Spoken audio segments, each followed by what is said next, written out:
Hello friends, welcome back to my channel. আজকে আমি আপনাদেরকে ছোলার ডাল দিয়ে প্যাড়া তৈরি করে দেখাবো। আশা করি ভিডিওটি আপনাদের ভালো লাগবে, তো দেখতে থাকুন এবং উপভোগ করতে থাকুন। এই প্যাড়া তৈরি করার জন্য নিয়ে নিয়েছি 200 গ্রাম ছোলার ডাল। এই ছোলার ডালটাকে আমি প্রেসার কুকারে একটা সিটি দিয়ে সেদ্ধ করে নিয়েছি।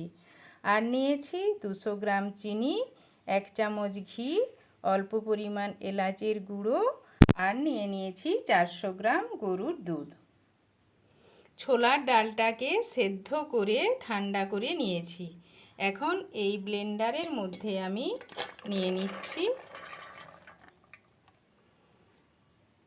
এর সাথে দিয়ে দিচ্ছি দুধ।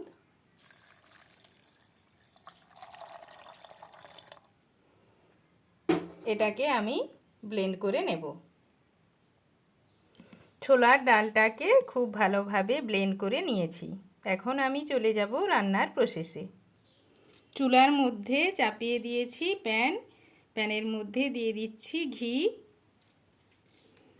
ঘিটা একটু ছড়িয়ে নেব। প্যানের মধ্যে দিয়ে দিচ্ছি ব্লেন্ড করে রাখা ছোলার পেস্টটা।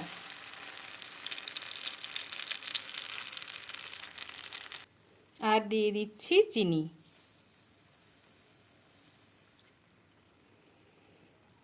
চিনিটা এই ছোলার ব্যাটারের সাথে আমি মিশিয়ে নিচ্ছি।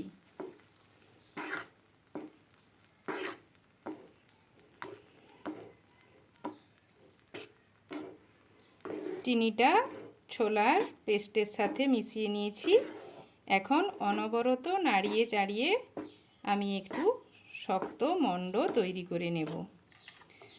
আর আমি কিছু কেশর ভিজিয়ে রেখেছিলাম, এই কেশরটা এর মধ্যে দিয়ে দিচ্ছি। আপনারা এটা দিতেও পারেন, নাও পারেন। এটা আমি দিলাম কালারের জন্য।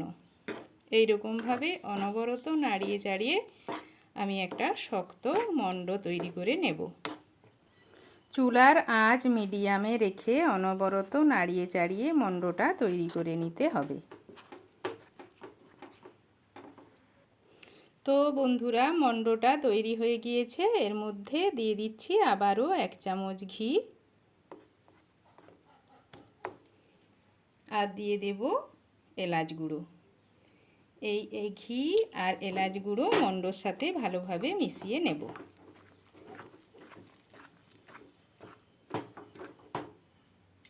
ঘি এলাচ গুঁড়ো মণ্ডটার সাথে খুব ভালোভাবে মিশিয়ে নিয়েছি। মণ্ডটা আমার তৈরি হয়ে গিয়েছে। এটাকে অন্য পাত্রে ঢেলে নেব। অন্য পাত্রে ঢেলে আমি এটাকে ঠান্ডা করে নেব। তো বন্ধুরা, দেখবেন যখন এই মণ্ডটা প্যান থেকে ছেড়ে আসছে তখনই বুঝবেন যে মণ্ডটা তৈরি হয়ে গিয়েছে। মণ্ডটাকে পাত্রের মধ্যে ঢেলে দিয়েছি, ছড়িয়ে নিয়েছি। এটাকে মিনিট 10 মতো ঠান্ডা হতে দেব। মণ্ডটা ঠান্ডা হয়ে গিয়েছে।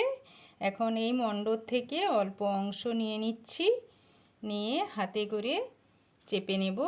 এরকম চেপে চেপে গোল করে নেব।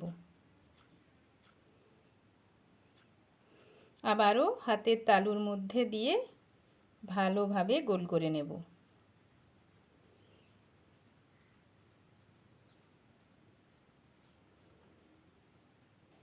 ভালো করে গোল করে নিয়েছি। আর একটা ছাঁচ নিয়ে নিয়েছি। এই ছাঁচের মধ্যে আমি তেল মাখিয়ে নিয়েছি।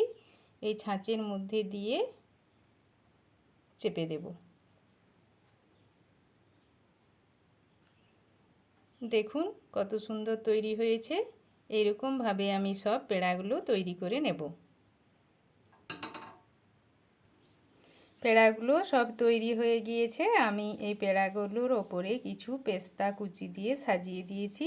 তো দেখুন বন্ধুরা, পেড়াগুলো দেখতে কত সুন্দর হয়েছে, খেতেও কিন্তু খুব ভালো লাগবে। আপনারাও বাড়িতে খুব সহজে এই পেড়া তৈরি করে নিতে পারবেন। তো বন্ধুরা, ভিডিওটি ভালো লাগলে আমার চ্যানেলটিকে অবশ্যই সাবস্ক্রাইব, লাইক, শেয়ার এবং নতুন ভিডিওর আপডেট পেতে পাশের বেল আইকনটি প্রেস করে দেবেন। আজকের মতো আসি বন্ধুরা।